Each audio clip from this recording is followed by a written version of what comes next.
Chapter 30. They all raised their heads, listening. Shh! There it is again! But the voice was too far away for them to hear what it was saying. "It's a cloud man," Miss Spider cried. "I just know it's a cloud man. They're after us again." "It came from above," the earthworm said, and automatically everyone looked upward. Everybody except the centipede, who couldn't move. "Ouch!" they said. "Help! Mercy! We're going to catch it this time!" For what they now saw, swirling and twisting directly over their heads, was an immense black cloud. A terrible, dangerous, thundery-looking thing that began to rumble and roar even as they were staring at it. And then, from high up on the top of the cloud, the faraway voice came down to them once again, this time very loud and clear. "On with the faucets!" it shouted. "On with the faucets! On with the faucets!" 3 seconds later, the hole underneath of the cloud seemed to split and burst open like a paper bag, and then out came the water. They saw it coming. It was quite easy to see because it wasn't just raindrops. It wasn't raindrops at all. It was a great solid mass of water that might have been a lake or a whole ocean dropping out of the sky on top of them. And down it came, down and down and down, crashing first on the seagulls and then onto the peach itself, while the poor travelers shrieked with fear and groped around frantically for something to catch hold of. The peach stem, the silk strings, anything they could find, and all the time the water came pouring and roaring down upon them, bouncing and smashing and sloshing and slashing and swashing and swirling and surging and whirling and gurgling and gushing and rushing and rushing.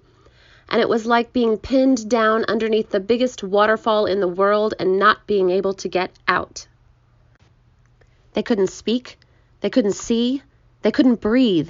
And James Henry Trotter, holding on madly to one of the silk strings above the peach stem, told himself that this must surely be the end of everything at last. But then, just as suddenly as it had started, the deluge stopped. They were out of it, and it was all over.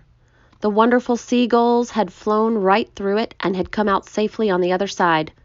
Once again the giant peach was sailing peacefully through the mysterious moonlit sky.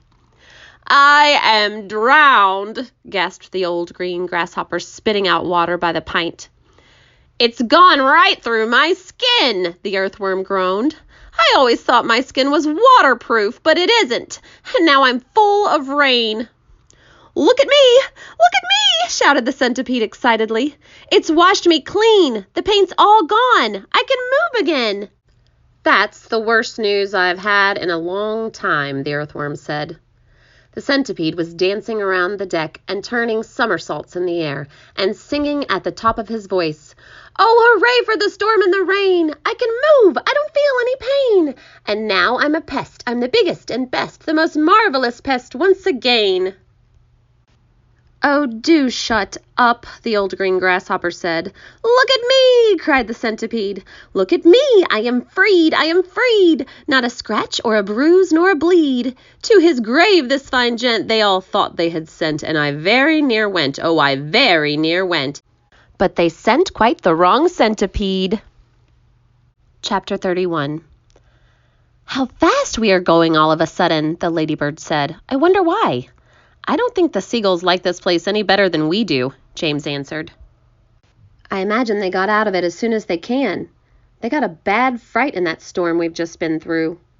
Faster and faster flew the seagulls, skimming across the sky at a tremendous pace, with the peach trailing out behind them.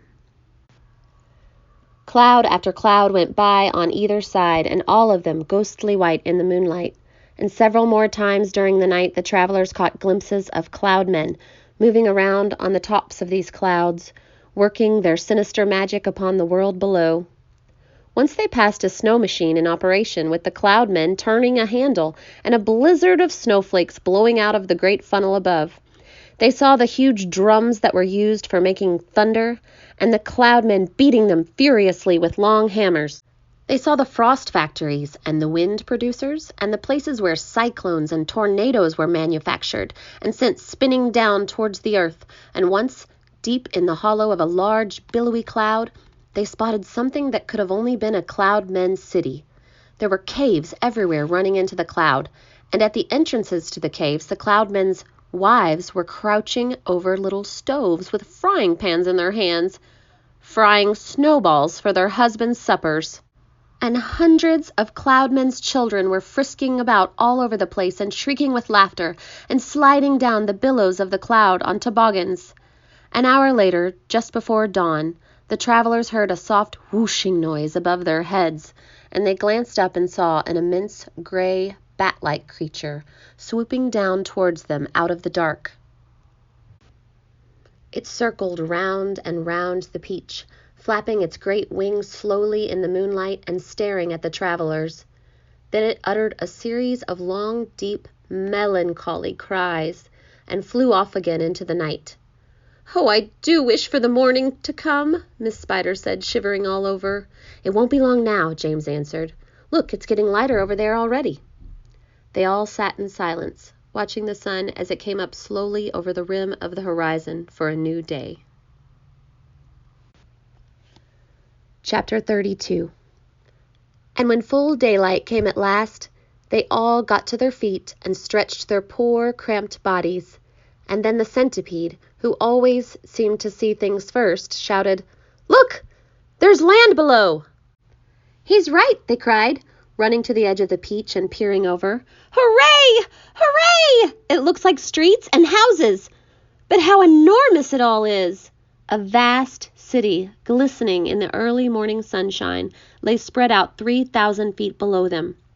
At their height, the cars were like little beetles crawling along the streets, and people walking on the pavement looked no larger than tiny grains of sand. "But what tremendous tall buildings!" exclaimed the ladybird. "I've never seen anything like them before in England. Which town do you think it is?" "This couldn't possibly be England," said the old green grasshopper. "Then where is it?" asked Miss Spider. "You know what those buildings are?" shouted James, jumping up and down with excitement. "Those are skyscrapers! So this must be America! And that, my friends, means that we have crossed the Atlantic Ocean overnight." "You don't mean it!" they cried. "It's not possible! It's incredible! It's unbelievable! Oh, I've always dreamed of going to America!" cried the centipede. "I had a friend once who—" "Be quiet," said the earthworm. "Who cares about your friend? The thing we've got to think about now is how on earth are we going to get down to earth?" "Ask James," said the ladybird. "I don't think that should be so very difficult," James told them. "All we'll have to do is cut loose a few seagulls. Not too many, mind you, but just enough so that the others can't quite keep us up in the air. Then down we shall go, slowly and gently, until we reach the ground. Centipede will bite through the strings for us, one at a time." Chapter 33 will be tomorrow.